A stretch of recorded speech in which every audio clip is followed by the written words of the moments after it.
आदरणीय प्रधानमंत्री महोदय जी को आपके माध्यम से मैं कहना चाहती हूं कि शायद उन्हें अपने सलाहकार बदलने चाहिए। संसद में विपक्ष को दोषी ठहराने से, खोखले राजनीतिक खेल खेलने से काम नहीं चलेगा। आप जेन जी का भरोसा वापस जीतना चाहते हैं तो नए नए एंगल से, अपने फ़ोन से नए नए वीडियो बनाने से नहीं होगा। प्रधानमंत्री जी को कैमरे का एंगल नहीं, दिल का एंगल बदलना पड़ेगा। आपके शासन के चलते इस नौजवान पीढ़ी के साथ घोर अन्याय हुआ है, बर्बरता हुई है। इस सच्चाई को स्वीकार करिए। चुनाव में वोटों की चोरी, राम मंदिर में चंदा की चोरी, आपके उद्योगपति मित्रों द्वारा देश की संपत्ति की चोरी, किसानों की जमीन की चोरी। सबसे बड़ी चोरी तब हुई जब देश के नौजवानों के भविष्य, उनके सपने चुराए गए। और हम कांग्रेस और विपक्ष के लोग जान दे देंगे मगर भारत की हार नहीं होने देंगे।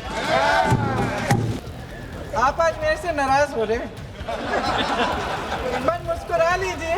वो आपने भी चुनाव लड़ा। आज हम सदन पटल पर एक ऐसे विधेयक में संशोधन पर डिबेट कर रहे हैं जो 2024 में पारित हो चुका था, और इसमें मुख्य संशोधन यही है कि पेपर लीक के अन्य अपराधों के लिए सजा बढ़ाई जाएगी। मगर जब से ये विधेयक पारित हुआ तब से अब तक इस सरकार ने एक भी अपराधी को सजा नहीं दी। आपने देखा है कि कल और परसों से फेस रिकॉग्निशन द्वारा प्रदर्शन करने वाले बच्चों के नाम और पते सार्वजनिक किए जा रहे हैं, मगर यही काम पेपर लीक करने वाले अपराधियों के लिए अभी तक नहीं किया गया। ना इस विधेयक में पेपर लीक रोकने के कोई ठोस कदम है। इससे देश के युवाओं का भरोसा कैसे बनेगा? अध्यक्ष महोदय, आदरणीय प्रधानमंत्री महोदय जी को आपके माध्यम से मैं कहना चाहती हूं कि शायद उन्हें अपने सलाहकार बदलने चाहिए। वे असलियत से एकदम टूट चुके हैं। नई नई कमेटियां बनाने से काम नहीं चलेगा। उनका अध्यक्ष चाहे कोई भी हो। राधा कृष्ण कमेटी भी व्यवस्था में सुधार लाने के लिए बनी थी, आज तक उसकी एक सिफारिश लागू नहीं हुई है। और इस नई कमेटी में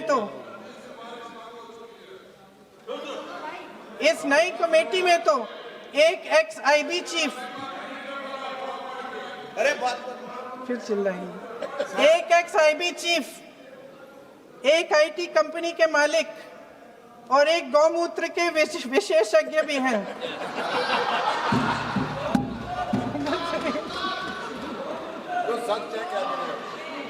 इन्हें शिक्षा के बारे में क्या पता जी?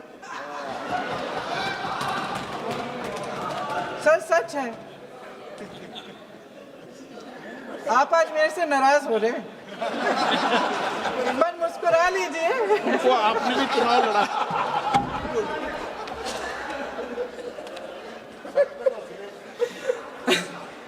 सर, फास्ट ट्रैक कोर्ट्स का रिकॉर्ड पहले से ही बहुत खराब है। वैसे भी कल की सुनवाई में सीबीआई का वकील पेश ही नहीं हुआ। संसद में विपक्ष को दोषी ठहराने से, खोखले राजनीतिक खेल खेलने से काम नहीं चलेगा। आप जेन जी का भरोसा वापस जीतना चाहते हैं तो नए नए एंगल से, अपने फोन से नए नए वीडियो बनाने से नहीं होगा।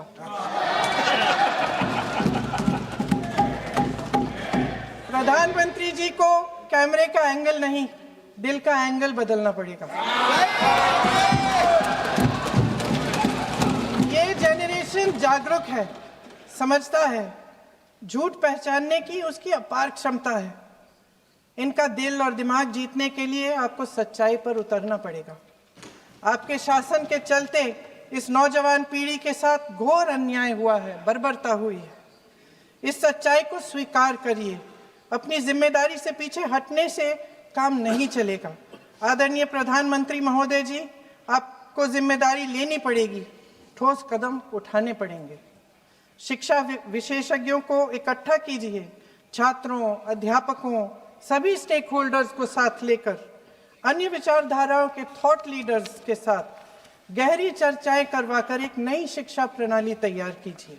मौजूदा नेशनल एजुकेशन पॉलिसी में 8 महीने तो एग्जाम चलते हैं, अध्यापकों को पढ़ाने का समय नहीं मिलता। सिर्फ आरएसएस के लोगों से भरने की बजाय सिस्टम को शिक्षित, एजुकेटेड, उन्नत और उदार दृष्टिकोण के लोगों से भी भरिए, जिनकी योग्यता सिर्फ उनकी विचारधारा न हो। रोजगार पैदा करने के सख्त कदम उठाइए, इस पर फोकस करिए। मेडिकल कॉलेजेस की संख्या बढ़ाइए, चिकित्सा शिक्षा का विस्तार कीजिए, ताकि ये बच्चे जो मेहनत कर कर के भी अपने भविष्य नहीं बना पा रहे हैं, एक उज्जवल भविष्य का सपना देख पाए। अध्यक्ष महोदय, छात्रों को सड़क से हटाया जा सकता है, लेकिन उनके सवालों को नहीं। हर लाठी जो किसी लड़की पर, किसी लड़के पर चली है, वे बच्चों की पीठ से ज्यादा सरकार की साख पर पड़ी है। देश के नौजवान न्याय मांग रहे हैं, भीख नहीं। वे यहाँ सरकार गिराने नहीं, अपना भरोसा बचाने के लिए आए थे।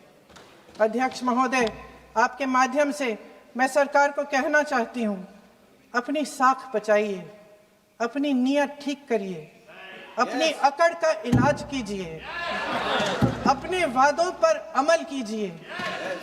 आपके शासन में हमने बड़ी बड़ी चोरियां देखी हैं। चुनाव में वोटों की चोरी, राम मंदिर में चंदा की चोरी, आपके उद्योगपति मित्रों द्वारा देश की संपत्ति की चोरी, किसानों की जमीन की चोरी, लेकिन सबसे बड़ी चोरी, हाँ ठीक है, सबसे बड़ी चोरी तब हुई। कहिए, बोलिए।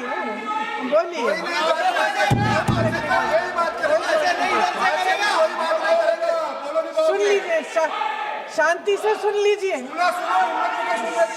शांति से सुन लीजिए। आपको मौका मिलेगा, आप जितनी भी चोरियों की बात करना चाहते हैं आप कर लीजिए, अभी मेरा समय है। सबसे बड़ी चोरी तब हुई जब देश के नौजवानों के भविष्य, उनके सपने चुराए गए।